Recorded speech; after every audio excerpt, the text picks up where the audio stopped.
우리 그리스도인들이 신앙생활을 하면서 가장 많은 질문을 던지는 내용, 가장 많이 의문을 갖는 내용이 혹시 이런 거 아닐까 싶습니다. 예수님께서 온 우주의 왕이신데 사탄의 권세를 다 이기셨는데 왜 아직 이 세상에는 이렇게도 큰 악한 일들이 일어날까? 또 나는 예수님을 믿는데 내 인생은 왜 이런 고난이 끊이지 않을까?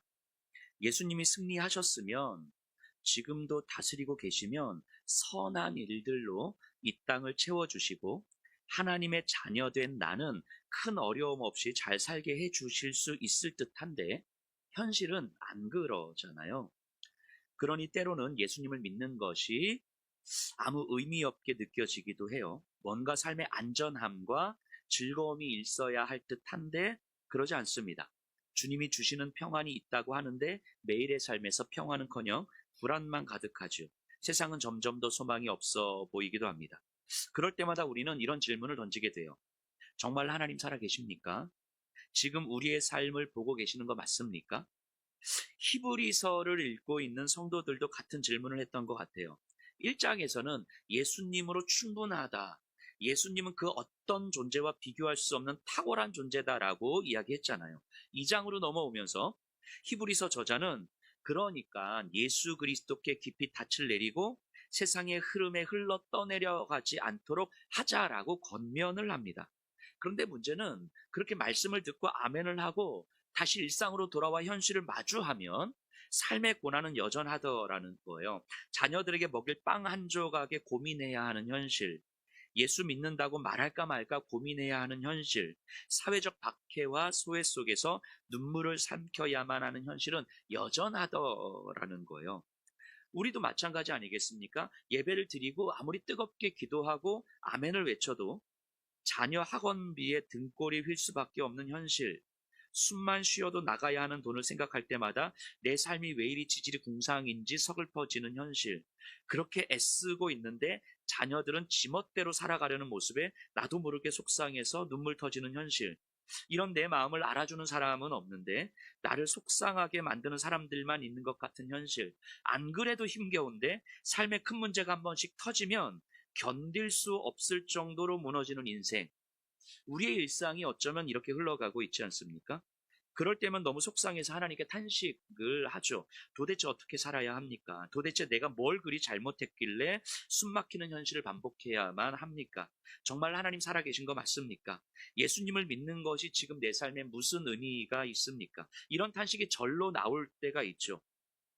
이런 탄식은요, 우리가 믿음이 없어서는 아닐 거예요. 죄의 현실과 연약한 삶이 만난 현실인 거죠. 이 땅에 사는 사람이라면 누구나 마주하는 현실일 거예요. 1세기나 지금이나 신자들의 삶은 어쩌면 그렇게 달라지지 않은 듯합니다. 이 2장 8절을 한번 보세요. 만물을 그 발 아래 복종하게 하셨느니라 하였으니 만물로 그에게 복종하게 하셨은즉 복종하지 않은 것이 하나도 없어야 하겠으나, 그 다음 뭐라고 이야기하냐면 지금 우리가 만물이 아직 그에게 복종하고 있는 것을 보지 못하고, 자, 성경이 뭘 이야기하냐면 예수께서 온 세상의 왕이시고 온 세상은 예수 그리스도께 복종하게 되었지만 우리가 사는 현실에서는 아직까지 만물이 예수님께 복종하는 것을 보지 못한다는 말이잖아요. 우리가 던진 질문이 바로 이거죠. 예수님께서 분명히 통치하시지만 죄의 통치도 여전히 이 땅에 있다는 거예요. 선한 것만 있는 게 아니라 악도 함께 공존한다는 거예요. 1세기의 성경이 이렇게 분명히 이야기하잖아요. 이렇게 성경이 기록되어 있다는 건 우리의 탄식과 의문을 하나님도 이미 알고 계시다는 증거일 거예요. 그러면 히브리서 저자는 그 하나님이 우리의 의문과 탄식을 다 알고 계신다는 전제하에 히브리서의 논리를 전개하고 있을 거거든요. 히브리서 저자의 논리를 따라가면서 우리가 던졌던 질문들을 한번 살펴보려고 합니다. 5절 보세요. 하나님이 우리가 말하는 바 장차 올 세상을 천사들에게 복종하게 하심이 아니니라. 그러니까 성경은요, 장차 올 세상에 대해서 이야기합니다. 장차 올 세상은 천사들을 위한 세상이 아니라 바로 신자들, 저와 여러분들을 위한 세상이다 라고 이야기해요. 장차 올 세상이 무엇입니까? 이걸 이해하려면 예수님의 통치가 1막, 2막, 3막, 3막으로 구성되어 있다는 이 과정을 우리가 좀 이해를 해야 될 것 같아요. 예수님 통치의 제1막, 첫 번째는 바로 성육신과 십자가의 죽음이지요. 죄의 자리로 오셔서 죄의 권세에 의해 죽임당하심으로 예수님의 통치를 이루셨어요. 세상이 가질 수 있는 그 힘의 방식으로는 전혀 상상할 수 없는 방식, 세상이 힘이 아니라고 여기는 방식으로 예수님은 통치를 이루셨죠. 예수님이 직접. 이게 성육신과 십자가의 죽음이에요. 이게 예수님 통치의 제1막이죠. 제2막은 뭡니까? 부활과 승천, 그리고 하나님 보좌 우편에 앉으심입니다. 여전히 죄의 권세는 세상에 있어요. 하지만 예수님은 하나님 보좌 우편에서 영적으로 이 세상을 통치하고 계십니다. 영적으로 통치하신다는 말은 예수님을 믿는 사람들, 저와 여러분들과 같은 예수님을 믿는 사람들이 예수님이 통치하신 방식, 1막에서 예수님이 통치하시는 방식이 있잖아요. 세상이 힘이라 여기지 않는 것들로 세상을 통치하시는 예수님의 방식으로 예수님을 믿는 사람들이 예수님과 함께 이 세상에 예수님의 통치를 이루어가는 거예요. 1막은 예수님의 성육신과 십자가의 죽음으로 직접 통치하신 거라면 2막은 하나님 보좌 우편에 계신 예수님과 함께 우리 성도들이 예수님의 통치 방식으로 통치해 가는 거예요. 이건 오직 믿음으로만 경험할 수 있는 통치 방식이죠. 그러니 믿음의 눈으로 보지 못하면 예수님을 믿는 것이 사실은 아무 의미가 없어 보이는 게 당연한 거죠. 여기까지가 우리가 경험하고 살아가고 있는 믿음의 삶인 거예요. 요 2막이. 그리고 마지막 3막이 남아 있습니다. 예수 그리스도의 이야기는요, 육신으로 이 땅에 오셨을 때부터 하늘 보좌에 계신 지금까지 쭉 이어지고 있고, 그리고 그 이야기가 절정에 이를 때가 오지요. 그때는 이 세상의 모든 역사는 결국 하나님께서 통치하셨던 역사였구나라는 사실이 증명되는 거예요. 그때가 언제입니까? 예수님의 다시 오심이죠. 재림이죠. 예수님께서 다시 오실 때에는 예수님의 통치를 믿지 못했던 모든 죄에 대해서 완전한 심판을 하실 거예요. 그리고 예수님의 통치가 우리 눈앞에서도 완전하게 이루어질 거예요. 이게 제3막, 예수님의 통치 제3막이죠. 이게 장차 올 세상이에요. 예수님 통치 제3막이 장차 올 세상을 말하는 거예요. 히브리서의 성도들이나 지금 우리들이, 저와 여러분들이 그럼 어디에 있는지 보이십니까? 예수님 통치의 제2막을 살고 있는 거죠. 눈에 보이는 이 세상의 나라와 보이지 않는 예수님의 통치를 함께 경험하는 시대예요. 눈에 보이는 세상이 힘이라고 여겨지는 것들 안에서 세상이 힘이 아니라고 여기는 것들로 세상을 통치하는 예수님의 통치를 살아가는 제2막을 우리는 살아가고 있는 거예요. 그래서 보이는 세상에서 보이지 않는 예수님의 통치가 충돌하는 거죠. 이게 신자의 삶이에요. 보이는 세상과 보이지 않는 예수님의 통치가 충돌하는 그 충돌 지점, 이 충돌 지점이 바로 성도들의 삶이라고요. 성도들의 삶이 바로 세상과 예수님의 통치의 충돌 지점이 되는 거예요. 바로 여러분들의 삶이. 그리고 우리 눈에는 보이지 않는 힘이 이기는 것처럼 보일 때가 참 많습니다. 자, 그렇다면 여기서 우리는 이제 계속해서 질문을 던져가야 되는데요. 왜 예수님께서 십자가로 통치를 이루셔야만 했을까? 왜 1막의 통치가 왜 십자가의 죽음이었을까? 히브리서는 그것을 창조와 타락에서 찾아냅니다. 6절에서 8절 상반부까지 해요. 그러나 누구인가가 어디에서 증언하여 이르되 사람이 무엇이기에 주께서 그를 생각하시며 인자가 무엇이기에 주께서 그를 돌보시나이까. 그를 잠시 동안 천사보다 못하게 하시며 영광과 존귀로 관을 씌우시며 만물을 그 발 아래 복종하게 하셨느니라. 자, 이 구절은요, 시편 8편을 인용하고 있는 거예요. 히브리서는요, 구약 성경을 잘 알고 있는 성도들에게 쓰는 편지라고 말씀드렸어요. 시편 8편을 잘 알고 있는 성도들. 시편 8편은 하나님 창조의 아름다움을 찬양하는 시거든요. 한번 펴볼까요? 시편 8편.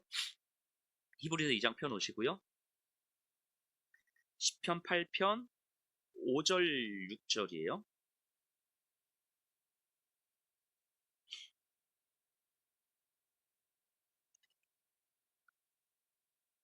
유명한 구절이죠. 여호와 주여 주의 이름이 온 땅에 어찌 그리 아름다운지요. 사람이 무엇이기에 이렇게 고백하는 찬양이죠. 자, 5절 6절에 보면요.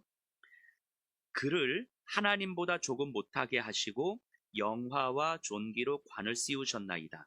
주의 손으로 만드신 것을 다스리게 하시고 만물을 그의 발 아래 두셨으니. 이건 창조를 얘기하는 거예요. 창조.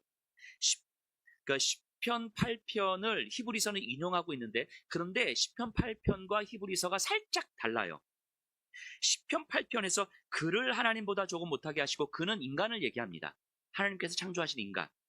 하지만 히브리서는 이 그를 천사보다 조금 못하게 하시고 해서 그는 예수님으로 치환해서 설명하는 거예요.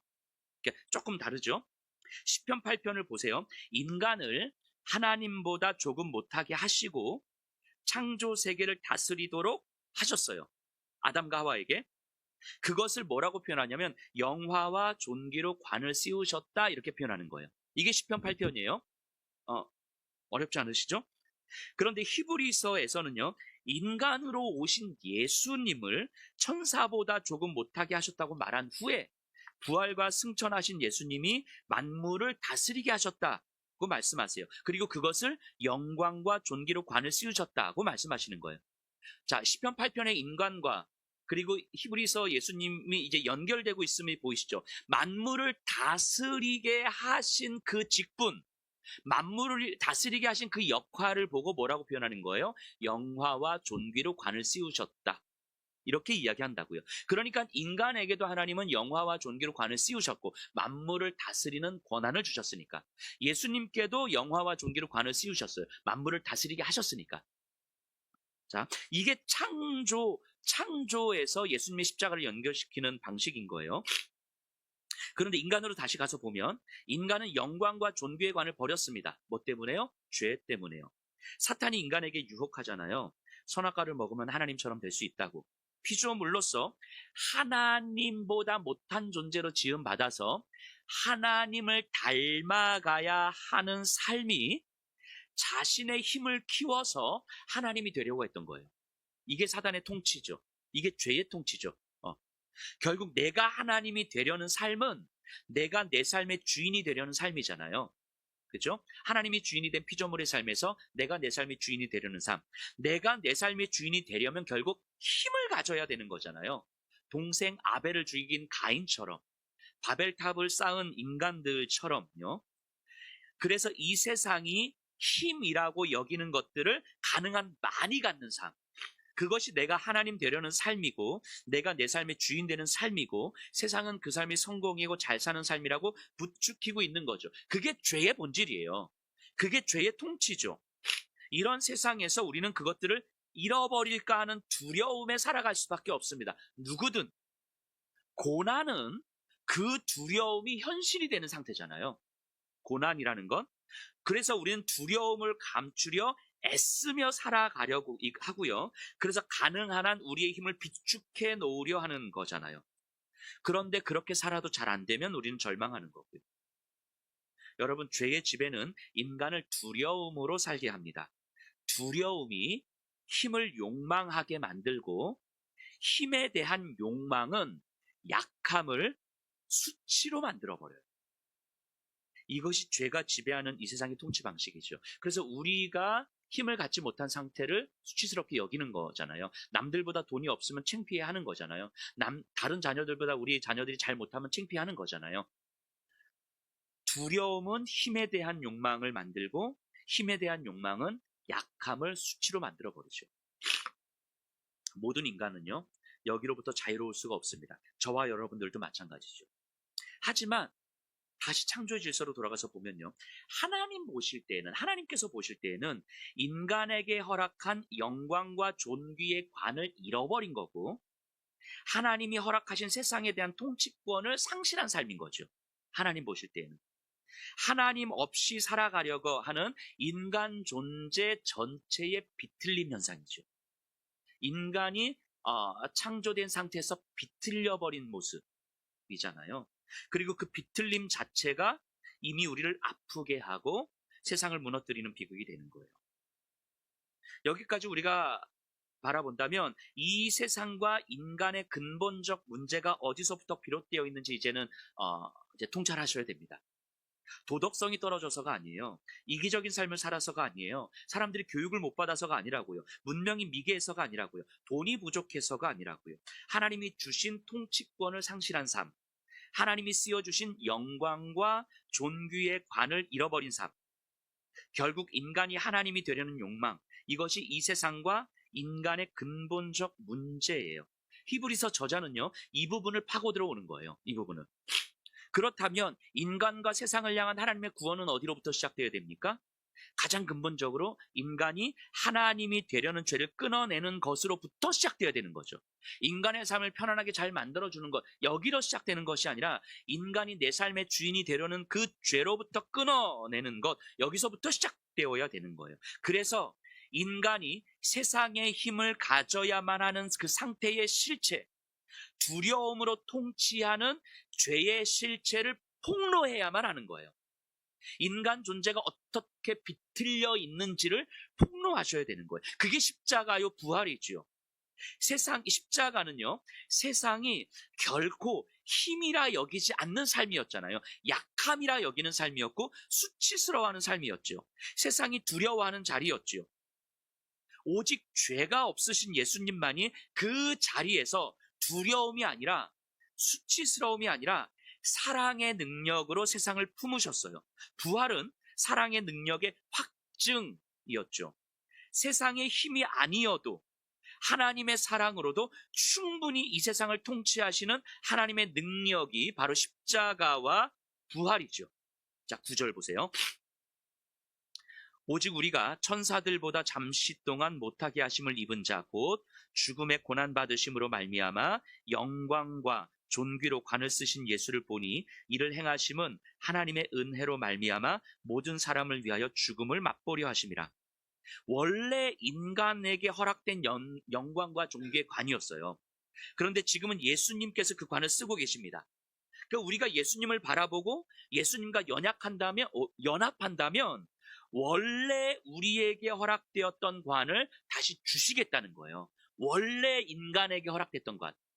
원래 인간에게 허락됐는데 인간 존재가 비틀림으로 말미암아 하나님의 영광과 존귀의 관을 잃어버리고 내 힘을 키워서 내가 하나님이 되려고 하는, 그러다 결국 죽음과 절망으로 갈 수밖에 없는 이 세상을 폭로하시고 참된 이 왕이신 예수님과 연합하면 원래 우리에게 주어졌던 그 영광과 존귀의 관을 허락하시겠다는 거예요.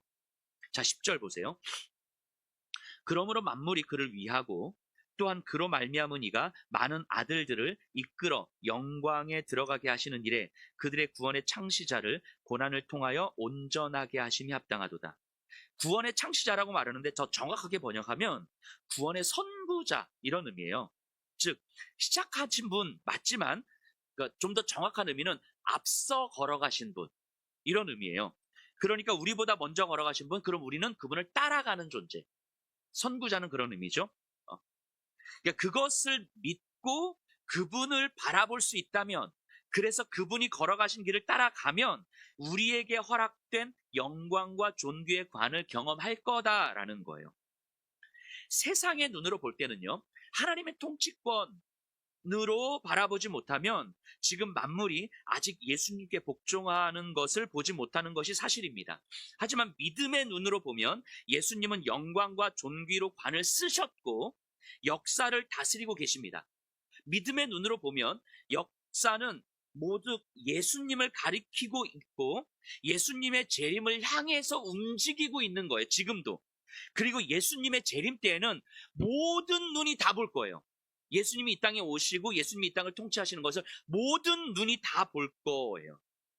이것을 믿으며 구원의 선구자이신 예수님을 따라가는 삶을 살아가는 것이 그리스도인에게 있어서 이미와 아직이라고 이야기하는 거예요. 오늘 설교 제목이죠. 이미 예수님께서 십자가의 죽음과 부활로 구원을 이루셨지만 예수님이 재림 때까지 제2막을 경험하고 있는 지금은 아직 완전히 이루지 않은 상태, 제3막을 소망하며 이 막을 살아가고 있는 그리스도인의 삶, 이것을 이미와 아직이라고 이야기하는 거예요. 이건 신학적인 용어예요. 이미와 아직이라는 말의 의미가 이해되시죠? 이미와 아직은 지금 여전히 악한 세상을 살아가는 신자들이 이 세상을 해석하는 방식이에요. 신자들의 삶은 현실 감각을 넘어 장차 올 세상에 대한 소망으로 살아가는 거예요. 장차 올 세상은 천사들도 아니고 바로 저와 여러분들 신자들에게 주어진 것이지요. 그래서 장차 올 세상 예수님이 오시면 예수님의 통치를 믿지 못하는 모든 죄를 심판하실 거라고 우리는 소망하고 믿고 있는 거예요. 그 믿음을 가지고 지금을 살아가기 때문에 눈에 보이는 세상의 힘과 보이지 않는 예수님의 통치가 충돌하는 접점으로서의 삶이 신자의 삶이 되는 거예요. 그런데 우리가 이 믿음의 눈으로 우리의 삶을 해석하지 못하면 믿음은 있는 것 같으나 세상의 힘을 가짐으로써 내가 내 삶의 주인 되려는 삶을 계속 살아가려다 보면 우리는 너무도 자연스럽게 예수님을 믿는 삶을 성경이 이야기하는 그 바알을 믿는 신앙으로 만들어가게 돼요. 히브리서 저자가 그토록 경계하고 있는 예수님도 믿고 세상의 힘도 추구하는 그런 삶이요. 여러분, 바알을 믿는 신앙이라는 게 뭡니까? 구약 성경에 나오는 대표적인 이방신이잖아요. 바알은 하늘에 있고요. 이 땅에 풍요를 가져다 주는 신이에요. 인간들은 바알에게 할 수 있는 만큼 헌신을 다하고 정성을 다합니다. 그러면 바알 신은요, 인간들의 정성에 감동해서 풍요라는 축복을 내려줘요. 바알 신앙은 하늘에 계신 신을 향한 인간의 정성과 헌신, 그리고 그것에 반응하는 신의 축복을 중심으로 하는 신앙 체계이죠. 하나님을, 우리가 믿는 하나님을 하늘에 계신 신으로 만들고 하늘에 계신 하나님은 인간들에게 축복을 내려주는 분이라고 믿어요. 그 축복을 받기 위해서 인간들은 하나님께 할 수 있는 모든 정성을 다해서 헌신합니다. 이게 시간이든 뭐 돈이든 힘이든 우리 가진 거 모든 거 탈탈 털어가지고 뭐 일천번째 드리고 뭐 이런 거. 그러다 보면 어느 순간 하나님과 인간의 관계는 헌신을 받으시고 축복을 내려주시는 거래적 관계가 되는 거예요. 근데 이런 바알 신앙으로 보면 우리의 고난이 설명이 돼요. 우리의 고난이. 어떻게 설명이 됩니까? 하나님께 헌신을 안 해서, 하나님께 정성을 다하지 않아서, 예배 시간에 졸아서, 하나님보다 자녀를 더 생각해서, 뭐 등등의 이유 때문에 하나님이 나에게 축복을 주시지 않는 거고 하나님이 나를 치시는 거구나. 이렇게 설명이 되는 거예요. 자, 그럼 문제가 이해가 됐고 답이 나왔으면 이제 그대로 하면 되는 거잖아요. 온갖 정성을 다하면 되는 거잖아요. 그래서 유튜브에서 하나님께 기도 응답받은 사람들, 뭐 축복받은 사람들의 이야기를 찾아서 듣고 막 그대로 하려고 애써보는 거죠. 유튜브에 그런 사람들 많이 있잖아요. 이런 모습이 하나님을 바알로 만들어 버리는 거예요. 하지만 성경은 믿음을 그렇게 말씀하지 않으십니다. 여러분 잘 생각해 보세요. 우리가 하나님으로부터 받고 싶은 축복이 무엇입니까? 쉽게 말해서 이 세상에서 잘 먹고 잘 사는 거잖아요. 돈, 건강, 자녀, 집, 자동차, 승진, 성공 등등등.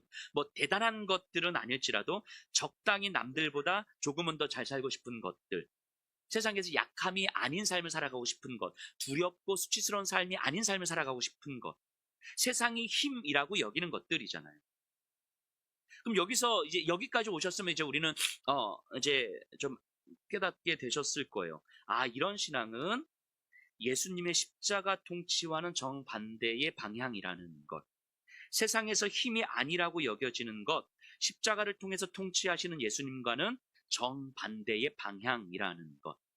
예수님도 믿고 세상의 힘도 추구하는 이 바알 신앙의 모습은 예수님의 십자가 통치와는 완전히 다른 방향이라는 것을 이제 아셔야 되는 거죠. 그런데 안타까운 현실은 여기서 자유로울 수 있는 사람이 사실은 아무도 없다는 거. 저도 마찬가지죠. 저도 제 인생에서 불과 얼마 전까지만 해도 하나님의 살아계심을 의심했고, 살아계시다면 이럴 수 없다고 원망하고 소리를 질렀잖아요. 왜 그랬습니까? 이 땅에서 축복이라고 여겨지는 것들, 제가 기복적인 신앙을 추구하는 것도 아니고 대단한 욕망을 추구하는 것도 아닌 것처럼 여겨졌겠지만 제 안에서 추구했던 그런 것들이 다 사라졌다고 생각했으니까, 제 인생을 지탱한다고 여겨졌던 이 힘들이 무너졌으니까, 적어도 이렇게 살고 있는 저에게 하나님은 이것들만은 지켜주셔야 된다고 생각했으니까. 그런데 그것들이 다 파괴된 거잖아요. 제 인생을 무너뜨린 듯 했잖아요. 그 시간을 지나면서, 그런데 시간하고 또 시간을 지난 지금도 여전히 그 시간들을 다시 복귀하고 또 그러니까 복귀 말고 복귀, 다시 생각하고 또 생각하고 또 생각하면서 제가 새롭게 깨닫게 된 것이 하나가 있어요. 이번 주간 특별 새벽 기도에 묵상하면서도 같이 깨닫게 된 건데, 하나님의 아들 예수님이 이 땅에 오시고 십자가를 지신 것은 인간들이 당연하게 여기던 세상의 질서를 완전히 뒤집기 위함이셨구나. 그래서 그냥 자연스럽게 오셔서 우리를 설득하시는 것이 아니라 갑작스럽게 임하셔서 이 땅의 질서를 침공하신 거구나. 침투해 내려오신 거구나. 침투하셔서 완전히 뒤집어 버리신 거구나. 아, 십자가에서 죽으실 수밖에 없었던 이유가 있으셨겠구나. 저도 모르게 강하게 붙들고 있던 제 삶의 기둥이 무엇인지가 너무 선명하게 보였어요. 제가 붙들고 있었던 강한 욕망, 되게 많아요. 돈도 있고 뭐도 있고 다 많은데, 제가 가장 강하게 붙들고 있었던 게 뭐냐면, 이 좋은 목사가 되고 싶은 욕망이었더라고요. 조금 더 정확하게 말하면, 사람들에게, 성도님들에게 좋은 목사로 보이고 싶은 욕망이요. 모든 사람을 사랑하고, 모든 사람들을 수용하고, 모든 사람들에게 겸손하고도 헌신적인 목사, 청렴한 목사. 그런데 설교도 잘해. 맞아. 금상첨화죠. 이런 목사라고 인정받고 싶은 욕망인 거죠. 하나님이 내 안에 있는 은밀한 욕망을 드러내신 거죠. 그걸 드러내시기에 저를 흔들어 대시고, 제가 정신 못 차릴 정도로 두려움과 수치심으로 가득 차게 만드셨고, 그 시간을 지나면서 제가 조금씩 깨달았던 것은, 내 안에 있는 그 은밀한 욕망이 드러나면서 두려워하고 수치스러워하고, 그래서 이것들을 지켜달라고 하나님께 기도했는데 그것들을 지켜주시지 않은 하나님이 원망스러웠고, 하나님이 나를 버리신 것 같았는데, 사실은 하나님이 저를 버리신 것이 아니라 오히려 제가 붙들고 있던 것보다 훨씬 더 강한 손으로 나를 붙들고 계시다는 것을 알려주고 싶으셨던 거죠. 내가 붙들고 있었던 내 안에 있는 은밀한 욕망, 나도 알아차리지 못했던 그런 은밀한 욕망들, 이 은밀한 욕망들을 들추어내시고, 이 욕망들로 내가 목회자로 살아가는 것이 아니라 내가 너를 붙들고 있는 강한 손으로 네가 살아가는 거라고 알려주셨던 거지요. 물론 깨닫기까지는 많은 시간이 앞으로도 더 필요할 겁니다. 지난주에도 제가 몸살로 엄청 고생했거든요. 그게 무리한 것 같지도 않은데 계속 이렇게 몸살이 쉽게 걸려요. 그래서 지금도 계속 제 목소리가 좀 별로죠. 코맹맹 소리도 나고, 가만히 있는데 콧물 쭉 떨어지고, 막 옷에 콧물 묻고, 막 손 잡고 안에 손 잡고 막 이랬는데, 근데 아내는 그 커피 때문이다. 근데 저는 커피는 아무 잘못이 없다. 커피한테 뭐라 하지 마라. 근데 제가 아시다시피 제가 잔병 치료도 잘 안 했던 사람이잖아요. 병원을 거의 잘 안 가던 제가 너무 쉽게 몸살이 걸리고, 몸살 한번 걸리면, 제가 이번에도 병원 가서 수액을 맞고 왔는데, 수액을 맞고 나서도 오래 가요. 그러니까 몸살이 걸렸다는 것보다 이 몸살이 너무 쉽게 걸리고, 그리고 이게 너무 오래 가고, 이만큼 약해져 있는 제 상태가 좀 답답한 거예요. 근데 지난 주간에 해롱해롱 되면서 이제 이번 주간 특세 설교 준비를 하는데, 주제가 십자가잖아요. 이 약해진 저를 보면서 이렇게 좀 답답해하고 이게 서러워하는 저를 보면서 이제 십자가를 묵상하는데, 예전 같았으면 제가 막 자료 찾고 책 읽고 이렇게 연구하면서 설교를 준비했을 텐데, 이번에는 그 자료를 찾고 공부를 할 여력이 없는 거예요. 제가 힘이 없는 거예요. 책을 읽을 힘이 없는 거예요. 제가 기도하면서 생각하면서 묵상을 하는데, 제가 경험한 십자가에 대한 묵상을 하고 있더라고요. 그러면서 십자가에 대한 묵상을 좀 이렇게 글로 써내려가는데, 그게 저에게는 더 큰 은혜가 되는 거예요. 제 스스로. 제 설교가 저에게 은혜가 되는 거예요. 설교자에게 은혜가 되는 설교자의 은혜라면, 좀 우리 성도님들에게는 훨씬 더 큰 은혜가 될 수 있겠다. 제가 연구해서 준비하는 설교보다 경험하고 묵상해서 준비하는 설교가 훨씬 더 성도님들에게 은혜가 될 수 있겠다라는 생각을 했어요. 제가 약해진 상태가 결코 자랑이 아니죠. 제 스스로에 대해서는 좀 답답함이에요. 하지만 제 초점이요, 예전처럼 조금 더 좋은 목사, 좀 더 많은 사역하는 목사, 사람들에게 인정받는 목사에 제 초점이 있다면 저의 약함은 아마 답답함이고 수치일 거예요. 그런데 제 초점이 예수님의 십자가를 나타내는 데 있다면 제 약함은 자랑이 될 수 있겠죠. 어쩌면 성도님들이 이번 한 주간 특세를 통해서 어, 예수님의 십자가를 좀 더 선명하게 바라볼 수 있을 테니까요. 그럴 수 있다면 성도님들이 십자가를 마주하고 십자가에 달린 예수님을 바라보면서 여러분들 자신의 실체를 확인해 가는 시간을 경험할 수 있다면 이번 한 주간 어쩌면 제 약함은 자랑이 될 거예요. 제가 아픈 시간을 지나면서 깨닫게 된 것이 제 안에 있는 은밀한 욕망이잖아요. 제 안에 도사리고 있는 죄가 보이기 시작하면서 제 아픔이, 제 절망이 조금씩 해석이 되는 거예요. 물론 아직까지 다 해석되는 건 아니지만 여전히 저희 약함은 답답함입니다. 하지만 조금씩 저희 약함이 자랑이 될 수도 있겠다는 생각이 들기도 해요.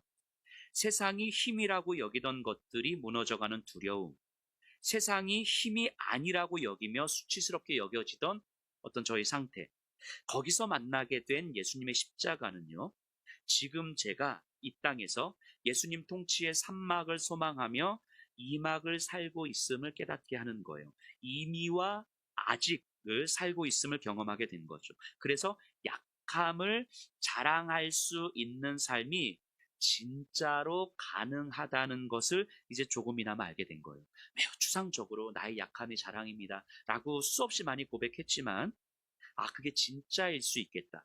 내 삶을 통해서, 내 평생의 삶을 통해서 그것이 진짜일 수도 있겠다. 우리 성도님들을 통해서 정말 그 처절하게 살아가는 그 약함의 모습이 자랑일 수도 있겠다는 생각이 이제 조금씩 알게 되는 거죠. 우리는 때로 어떤 것이 무너지면 나도 끝날 것처럼 느끼죠. 그러나 주님은 그 자리에서 말 걸어 오시는 거예요. 내가 너희 그 자리에 있었다고. 우리가 두려워하고 수치스러워하는 그 자리가 바로 예수님의 십자가 자리라고 말씀하시는 거죠. 여러분, 복음은요, 단순히 우리를 조금 더 편안하게 해주는 메시지가 아닙니다. 마음 편안하게 해주는 메시지가 아니에요. 복음은 우리가 안전하다고 믿어온 자리, 우리가 의지해온 방식의 질문을 던지는 거예요. 우리 스스로는 안전을 끊어낼 수 없는 존재이기에 때로 우리를 흔들고 멈춰 세우고 다시 보게 합니다. 때로는 그것이 우리에게는 아픔으로 느껴질 수 있죠. 그러나 그것은 우리를 망가뜨리기 위한 폭력이 아니라 우리를 참된 생명으로 이끄시는 하나님의 개입입니다. 복음은 우리의 삶의 방향과 기초를 다시 세우시는 하나님의 은혜의 사건이에요. 그것을 경험한 사람들은 이미와 아직의 시간을 이 땅에서 살아가는 거예요. 히브리서가 말씀하시는 그리스도의 삶을 너무 잘 보여주는 시편이 있는데 우리 시편 하나만 찾아볼게요. 시편 126편.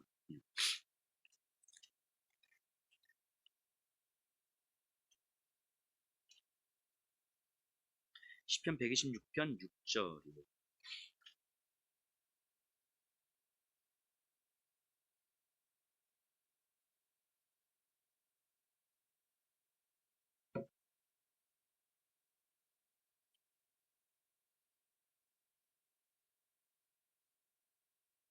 혹시 친구들 중에서 야, 목사님 이 와중에도 특세를 홍보하는구나. 나오라고 하는구나. 이렇게 생각하셔도 됩니다. 자, 시편 126편 6절 제가 읽어볼게요. 울며 씨를 뿌리러 나가는 자는 반드시 기쁨으로 그 곡식단을 가지고 돌아오리로다. 이 장면이 히브리서 저자가 말하는 그 모습을 정확하게 보여줘요. 이 시는요, 바벨론 포로에서 귀환한 백성들이 부르는 고백입니다. 돌아왔더니 땅은 너무너무 황폐합니다. 거칠고요. 지금 당장 먹을 것이 없어요. 손에 작은 씨앗 몇 개가 이렇게 들려 있거든요. 지금 너무 배가 고프고 우리 자녀들에게 뭘 먹어야 되겠기에 이 씨앗이라도 먹였어야 했어요. 그런데 알죠? 다 알죠?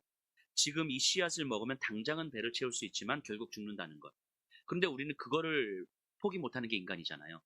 이거 지금 우리가 취하면 지금 당장 좋아하지만 결국 또 이 욕망의 굴레를 빠져나올 수 없다는 걸 알죠. 그럼에도 불구하고 우리는 그렇게 살아가는 존재잖아요. 이 땅에서 인간들이. 이들도 그랬을 거예요. 그런데 이들은 소망했습니다. 하나님이 우리를 귀환하게 해주셨다면 여기 이 땅에서 우리에게 수확을 주실 거라고. 그렇다면 지금 손에 들고 있는 씨앗은 당장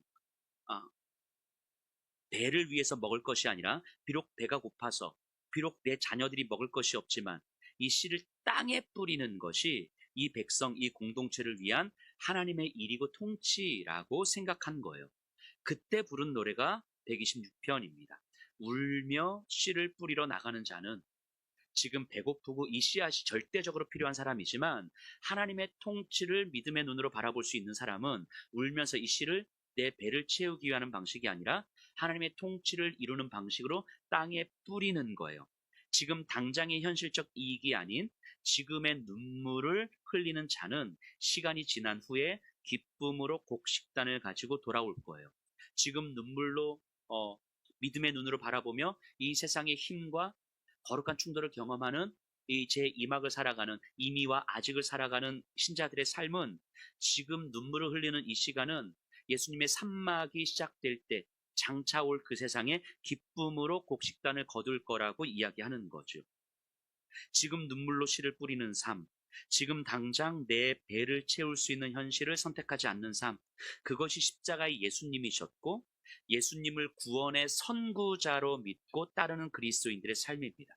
이것이 이미와 아직을 살아가고 있는 그리스도인이에요. 자, 마지막으로 제가 어느 시인이 쓴 시를 하나 읽어볼 테니까 잘 들어보세요. 짧습니다. 다른 신들은 강했지만 주님은 약했습니다.